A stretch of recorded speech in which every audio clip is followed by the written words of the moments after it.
I don't remember where I first heard it, but somehow the phrase, if you want to know where a culture will be in 20 years, look at where the counterculture is right now, is something that I learned.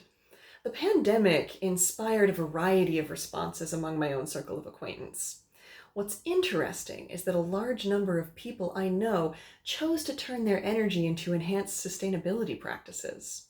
Getting into gardening seems to be a pretty standard response to the pandemic, but there's getting into gardening and then there's joining a permaculture guild.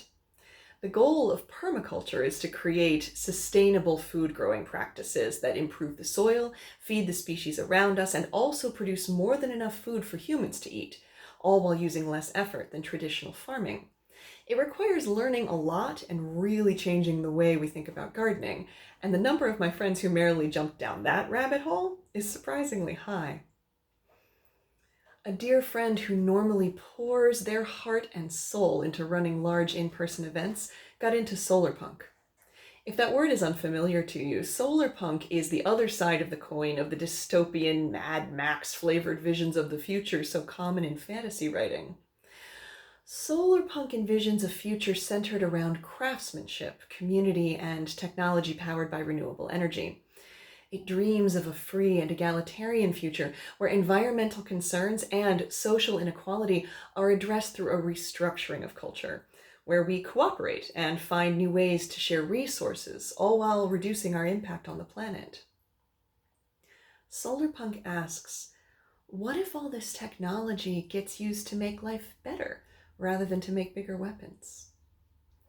My friend who chose the thread of solarpunk to follow through this strange time is now making videos for a YouTube channel focused around the same. They visit people who are implementing solarpunk style approaches to their lives and make mini documentaries about it. People are learning to sew again, to preserve fruit and vegetables through canning, dehydrating, and vacuum sealing. One place the counterculture is right now, it's anchored in hope. We don't plan for the future when we think there isn't one worth having. The counterculture around me is learning to be more self-sustaining. It's building connections on a local level. It's taking all the shadow and rage around us and asking, what if it doesn't have to be this way?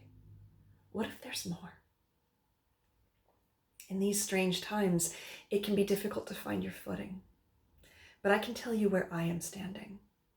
My feet rest on the fertile, growing garden of hope. I'm watching people I love turn their focus and energy toward a different way of being in the world. We are dreaming a new future. So, where do your feet rest right now? What seeds are being planted around you?